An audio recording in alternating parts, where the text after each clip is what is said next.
भारत और पाकिस्तान के बीच तनाव कम हो गया, लेकिन शनिवार को पाकिस्तान ने शाम 5 बजे सीजफायर लागू होने के 3 घंटे बाद ही इसे तोड़ दिया था। बल्कि नापाक हरकत करते हुए जम्मू कश्मीर सहित कई जगह ड्रोन अटैक किए, जिसे भारतीय सेना ने नाकाम कर दिया। पाकिस्तान के खिलाफ मजबूत स्थिति के बाद सीजफायर के फैसले से सेना के पूर्व प्रमुख भी अब हैरान हैं। पूर्व सेना प्रमुख मनोज नरवणे ने भी सोशल मीडिया पर लिखा, समुद्र और आकाश में सैन्य कार्रवाई का शनिवार 5 बजे से रुकना एक स्वागत योग्य कदम है। हालांकि हम हर बार किसी हमले के बाद ही जवाब दें और आतंकवाद के कारण जान गंवाते रहें, ये तरीका अब नहीं चलेगा। ये तीसरी बार हुआ है, आगे अब कोई और मौका नहीं मिलेगा। इसके साथ साथ जनरल मलिक ने भी हैरानी जताई। दरअसल 1999 में करगिल युद्ध के दौरान जनरल मलिक सेनाध्यक्ष रहे थे। तब भारत ने पाकिस्तान पर जीत हासिल की थी। सीजफायर के ऐलान के बाद पूर्व सेना प्रमुख जनरल वीपी मलिक ने सोशल मीडिया पर लिखा, 22 अप्रैल को पहलगाम में हुए भयावह पाकिस्तानी आतंकी हमले के बाद भारत ने सैन्य और असैन्य कार्रवाइयां की, लेकिन इनसे कोई राजनीतिक या रणनीतिक लाभ मिला भी या नहीं, ये सवाल हमने भविष्य के इतिहास पर छोड़ दिया है। वहीं रक्षा विशेषज्ञ ब्रह्मा चेलानी ने भी सीजफायर पर सवाल उठाते हुए कहा, जीत को हार में बदल देना भारतीय राजनीति की पुरानी परंपरा रही है। वहीं इस पर रक्षा विशेषज्ञ ब्रिगेडियर हेमंत महाजन ने डोनाल्ड ट्रंप के बयान पर गुस्सा जाहिर करते हुए अपनी बात रखी।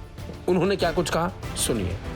ट्रंप को ज्यादा इंपॉर्टेंस नहीं देना चाहिए, क्योंकि उन्होंने जो पास्ट में जो डिप्लोमेसी करने की कोशिश की है रशिया और यूक्रेन के बीच में, दोनों ने उनको नहीं माना है।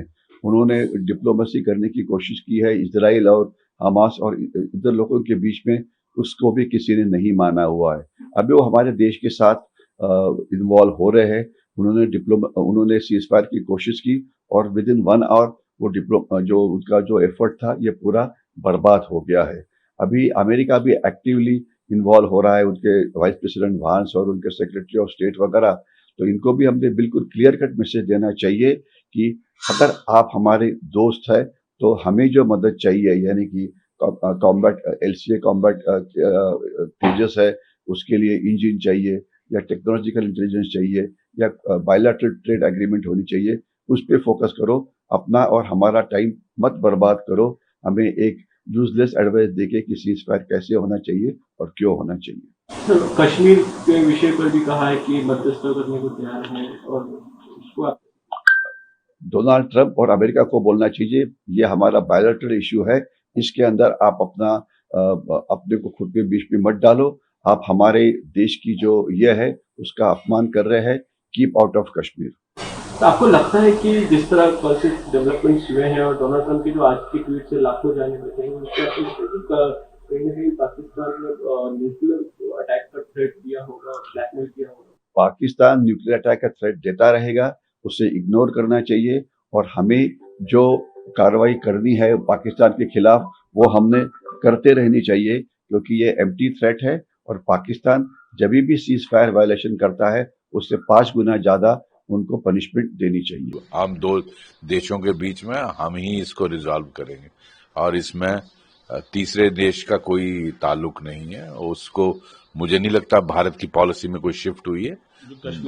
कश्मीर का जो स्टैंड है और उसमें हमारा जो शिमला एग्रीमेंट के मुताबिक इन्हीं 2 देशों को इसको रिजॉल्व करना है बैठ के, नो थर्ड पार्टी। दूसरा जो सीज फायर है, ठीक है, मैं समझता हूं बहुत सारे फैक्ट्स हैं जो हमारी लीडरशिप जानती है और मुझे और आपको नहीं मालूम। इंटरनेशनल डिप्लोमेसी में बहुत सारे इश्यूज होते हैं जिनका ध्यान देना पड़ता है, जो देश हित में होता है।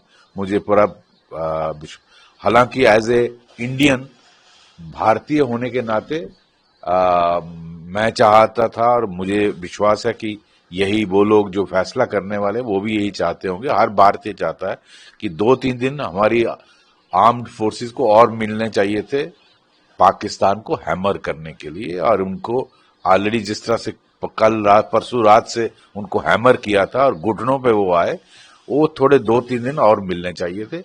वो वही सेंटिमेंट शायद फैसला करने वाली लीडरशिप का भी होगा, लेकिन उनको बहुत सारी चीजों का ध्यान देना पड़ता है।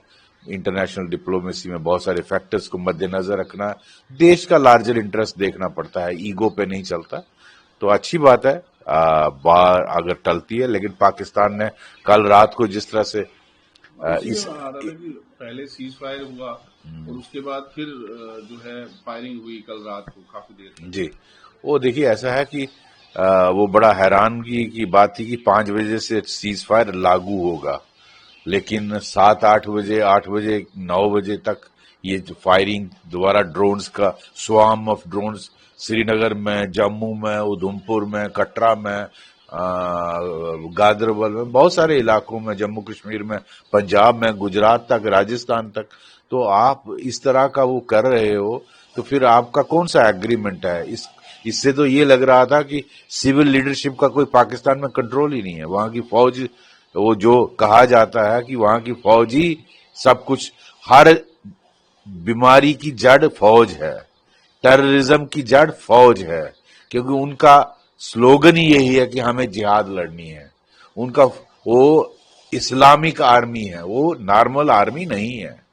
उन्होंने अपना मोटो ही यही बनाया है कि हमें जिहाद करना है, हमें गजबा हिंद करना है, हमें यूज करना है टेररिज्म को as instrument of state policy. तो ये जो सीज फायर है, मुझे पूरा विश्वास है कि भारत की लीडरशिप ने इंसिस्ट किया होगा अमेरिका पर, या जो भी देश इसमें मध्यस्थता कर रहे थे, चाहे वो सऊदी अरबिया हो, यूएई हो, चाइना हो, कि आप ये वाला पाकिस्तान टेररिज्म को रोकेगा। तभी ये जो भारत का स्टेटमेंट आया है कि any act of terrorism will be taken as act of war, तो मुझे लगता है वो स्टेटमेंट इसीलिए आया है कि भारत की वो कंडीशन होगी। अब जो, हालांकि ये मैं इन्फर कर रहा हूं उस स्टेटमेंट से, तो उसके लिए क्या गारंटी है कि दोबारा पुलवामा या पहलगाम जैसा इंसिडेंट नहीं होगा, और होगा क्या दोबारा फिर हम अटैक करेंगे और फिर ये लोग कंट्रीज आएंगे। तो जब तक पाकिस्तान अपनी ये वाली पॉलिसी जो है उसको नहीं बदलता, तो आप इस सीज फायर का कोई मीनिंग नहीं रहेगा, ये मेरा मानना है।